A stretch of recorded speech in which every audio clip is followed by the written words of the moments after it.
Hello la famille, aujourd'hui nous allons voir ensemble comment changer sa vie grâce à l'élevage. Concrètement, je vais vous partager des conseils. Je vais te donner des conseils partant de ma petite expérience, mais surtout des conseils venant des gens qui sont de très loin, beaucoup plus aboutis que moi sur l'élevage. Des gens auprès desquels je m'inspire pour avancer au quotidien. Alors pourquoi t'abonner à cette chaîne? Parce qu'ici nous parlons des thématiques comme l'agriculture, l'élevage, l'agro-business et comment t'enrichir grâce à ces différents domaines. Alors si cette thématique te parle, tu as donc deux choses à faire. Abonne-toi à cette chaîne et active la cloche de notification afin d'être toujours des nôtres lors de toutes nos parutions de contenu. Salut une fois de plus, je suis Prince Songa. Alors le tout premier conseil que je m'en vais vous partager aujourd'hui, c'est celui de se former. Se former en permanence. Ne vous lancez surtout pas dans un domaine, peu importe le domaine, ne vous lancez surtout pas sans s'être formé au préalable. Car la formation est la clé pour réussir dans n'importe quel domaine. La formation, elle est essentielle. Aujourd'hui, pour devenir footballeur, la personne se forme pour devenir footballeur professionnel. Pour devenir agriculteur, la personne se forme soit dans un centre de formation, dans un institut, soit sur le tas, auprès des anciens. Donc, ne vous lancez surtout pas dans un domaine, dans ce domaine de l'élevage, sans aucune formation, peu importe les moyens dont vous disposez. La formation est la clé pour réussir. Tous ceux et toutes celles qui se sont lancés sans s'être formés au préalable ont payé le prix cher. Et ce prix-là, c'est l'échec. Moi, personnellement, qui vous parle, j'en ai fait les frais. En 2018 exactement, à Pointe-Noire, au Congo-Brazzaville, dans le quartier qu'on appelle Ngoyo, pour ceux et celles qui connaissent, j'ai eu à lancer une exploitation piscicole de 4 étangs, de 5 mètres sur 2. Et ces étangs-là m'ont coûté en tout, pour chacun, 75 000 francs pour faire ces étangs-là. Donc vous avez à multiplier les 75 000 francs par 4 pour la conception de ces étangs. Pourquoi je me suis lancé dans ce domaine-là? Parce que j'étais passionné de ce domaine. Mais seulement, ce qui m'a manqué, c'était la formation. Je n'avais aucune formation dans ce domaine. Je me suis lancé comme ça en autodidacte. Juste parce que le terrain était favorable à l'activité piscicole. C'est un terrain semi-marécageux. Et le résultat était sans appel. J'ai perdu tout l'investissement placé dans ce projet piscicole. Parce que déjà, tout ce que le technicien me racontait, pour moi, je n'y comprenais absolument rien.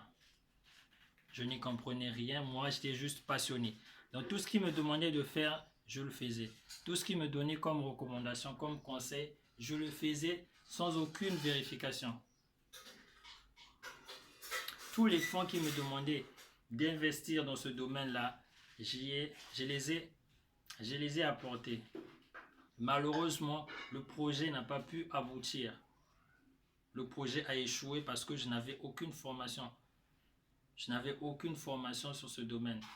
C'est comme en prenant un exemple, vous qui connaissez, vous qui avez une idée sur la construction. C'est comme si on vous parlait aujourd'hui de commencer un immeuble par le dernier étage.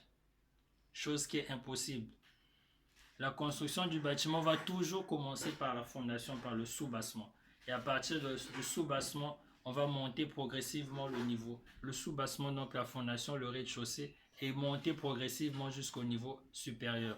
Quand vous n'avez aucune connaissance dans ce domaine-là, vous n'avez jamais assisté, vous n'avez jamais vu comment ça se passe, eh bien cet ouvrier-là va vous dire que le bâtiment, va vous faire comprendre que le bâtiment commence par le dernier étage alors que c'est faux. Voilà ce dont j'ai été victime. Je me suis fié à un technicien, un pseudo-technicien, parce que j'étais passionné du domaine, passionné de la pisciculture. Mais aujourd'hui, heureusement, je me suis formé. J'ai eu à me former et progressivement, je suis en train de me relancer. Dans certaines vidéos, dans d'autres vidéos à venir, ensemble, vous et moi, on verra les résultats de ma nouvelle façon de faire. Nous allons monter ensemble le projet avec vous. Donc, comme je le disais, la formation est essentielle. Pourquoi? Parce que le technicien, même si vous prenez un technicien, un ingénieur, un vétérinaire, quand vous n'avez pas de formation, vous serez comme un aveugle vis-à-vis de tout ce qu'il vous dira, parce que vous n'aurez aucune connaissance sur tous les points qu'il va aborder. Tout ce que vous aurez à faire, c'est dire oui, c'est d'accepter. Vous n'aurez aucun mécanisme de contrôle ou de contestation de tout ce qu'il aura à vous dire. Voilà pourquoi la formation est très essentielle dans n'importe quel domaine. Cela vous permet d'avoir une idée, même si vous n'êtes pas expert dans le domaine, mais vous avez une idée, du moins de tout ce qui se passe. Une idée sur chacun des processus, parce que vous avez eu à vous former. Le deuxième conseil que j'en vais vous partager aujourd'hui, c'est celui d'être là. Être là physiquement pour diriger vos activités. En partant toujours de mon expérience sur les étangs piscicoles que j'ai eu à faire, je n'étais quasiment pas là. J'étais pas là. Je faisais tout le temps confiance à ce technicien-là qui avait conçu les étangs, qui gérait tout le système. Et ça, c'est une erreur monumentale dont j'ai payé les frais. Il faut toujours être là, présent pour vos exploitations. Parce qu'aujourd'hui, beaucoup se plaignent du fait qu'ils ont lancé des exploitations comme moi. Je l'avais fait à l'époque, je l'ai lancé et il n'y avait aucun résultat. Il n'y avait aucun résultat, absolument aucun. Parce que quelque part, je me reconnais fautif. Je n'étais pas là. Ce que je faisais, c'est que j'appelais souvent le gars, j'appelais la personne pour lui demander comment ça se passait là-bas. Est-ce que l'irrigation se faisait convenablement? C'était des étangs dans des bassins naturels.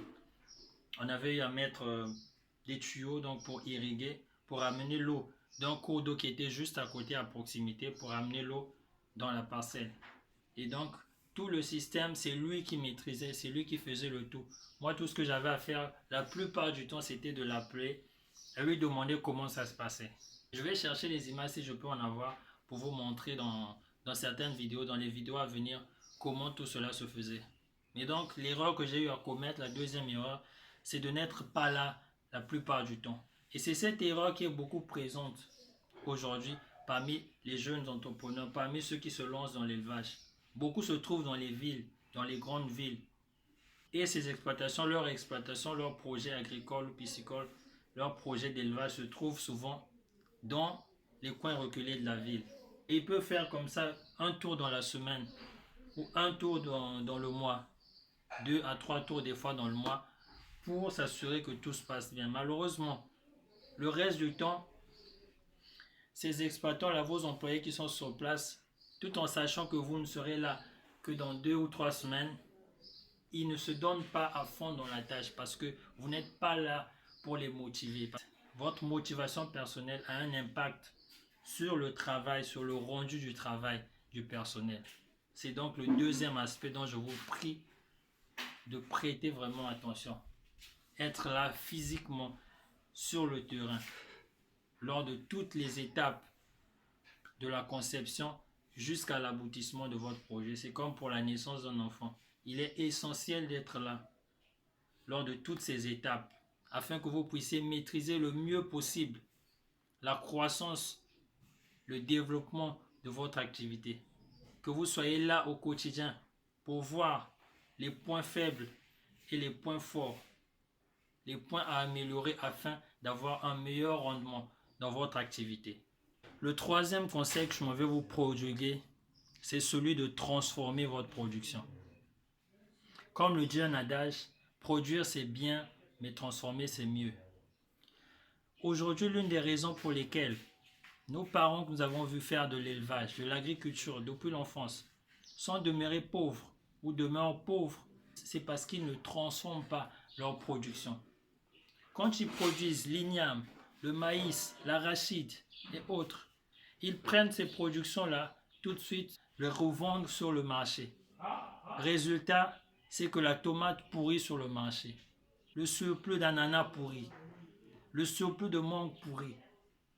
La production qui n'a pas été écoulée pourrit sur le marché parce qu'on n'a pas pu transformer justement. L'Afrique aujourd'hui, à travers des pays comme la Côte d'Ivoire, qui est le premier producteur de cacao au monde, gagne très peu d'argent parce que ce cacao est vendu brut. Et malheureusement, ce qui est paradoxal, c'est que ces pays qui ne produisent pas ce cacao, ces pays européens, ces pays asiatiques, qui eux transforment uniquement ce cacao, ces pays européens-là, se font beaucoup plus d'argent. Vous voyez ce que cela signifie? La Côte d'Ivoire, qui est le premier producteur mondial de cacao, n'arrive pas à gagner autant que ceux qui n'ont pas produit ce cacao.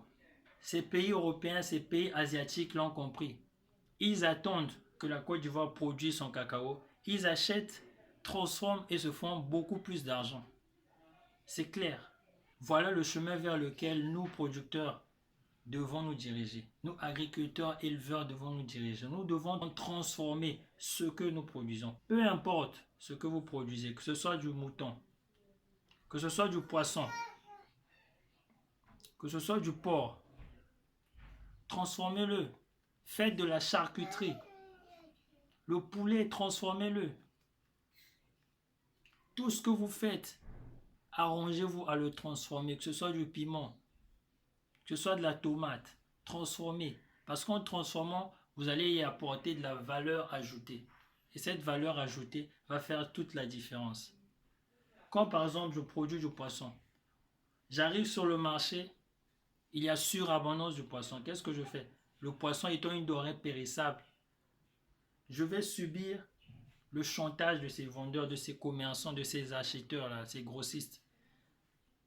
Alors que si je produis, je transforme plutôt cette production-là, je suis en mesure de rapatrier ma production, de la transformer, soit en poisson fumé, soit de pouvoir le stocker au frais, dans les chambres froides. Voilà donc les avantages de la transformation. Arrangez-vous à transformer au maximum. Il faut commencer au minimum avec 10%. Ne transformez pas tout parce que vous n'avez pas encore les moyens. Ces machines coûtent cher pour la transformation. Commençons à produire, commençons à transformer au minimum 10%. Et au fur et à mesure qu'on maîtrise le processus, au fur et à mesure qu'on a les moyens de se le permettre, avançons à partir de 10%, transformons 20%, 30% et plus. Voilà ce conseil que je tenais à vous partager encore. Pensons transformation. Une fois que l'Afrique va commencer à transformer tout ce qu'il produit, parce que l'Afrique est très riche, a beaucoup de potentialités, mais nous exportons nos matières premières à l'État, dans l'état brut dans lequel il se trouve, dans l'état brut dans lequel ces matières premières se trouvent. Le jour qu'on va comprendre, mettre en place des mécanismes pour transformer ces matières brutes, voilà, c'est ce jour-là, à partir de ce jour-là que nous gagnerons le maximum d'argent possible. Le quatrième conseil, c'est celui de voir l'élevage comme un business et non un loisir.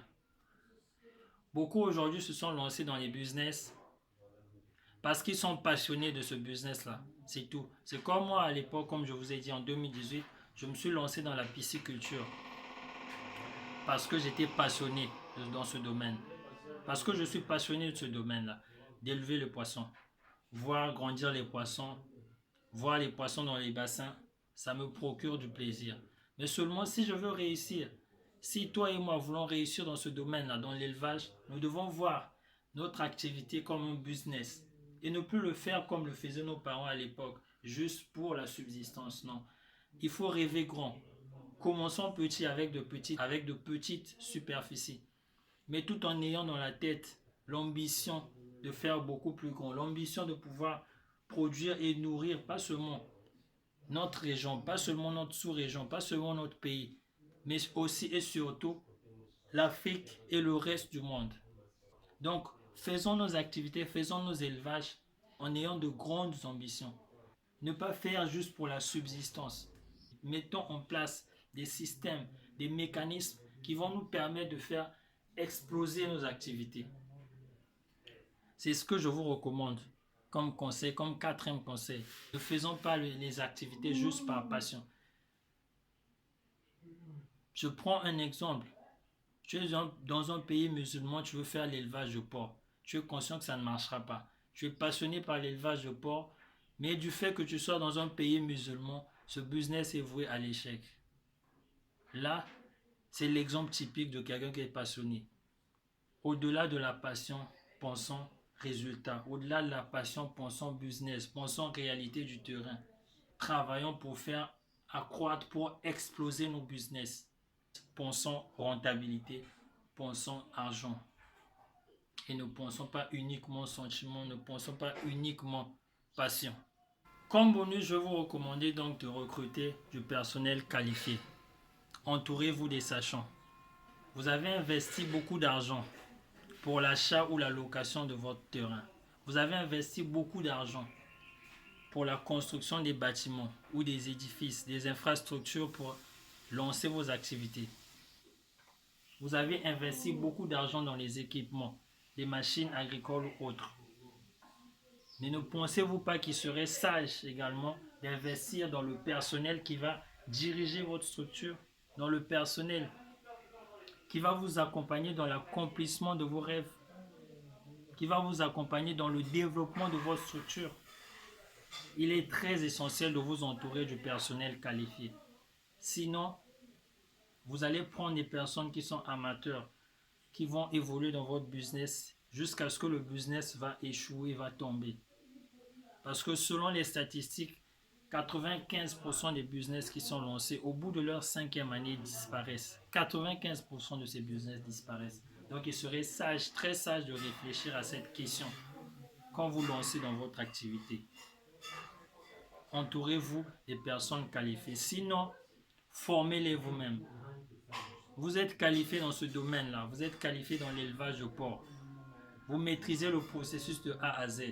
Assurez-vous que les personnes que vous allez recruter dans votre exploitation soient formées et un même niveau de compréhension du domaine que vous. Ne soyez pas avare. Du fait que vous soyez entouré des personnes qui maîtrisent, cela va vous aider. Parce que quand vous serez bloqué quelque part, ces personnes vont vous donner des conseils, vont vous donner des recommandations, vont vous accompagner, vont vous compléter les idées. Mais si vous entourez des personnes qui ne maîtrisent rien à cette activité, cela aura des impacts négatifs sur votre activité. Je vous en conjure donc, formez-vous, formez votre personnel. Investissez dans la formation de votre personnel afin d'avoir de meilleurs résultats. Merci une fois de plus de m'avoir suivi. Je suis Prince Songa. Ici, nous te parlons de comment gagner ta vie, comment gagner de l'argent grâce à l'agriculture, à l'élevage et à l'agro-business. Je t'invite donc à t'abonner si ces thématiques te parlent, d'activer la cloche notification afin de ne rien rater lors de toutes nos publications de contenu. Et je vous dis à très bientôt.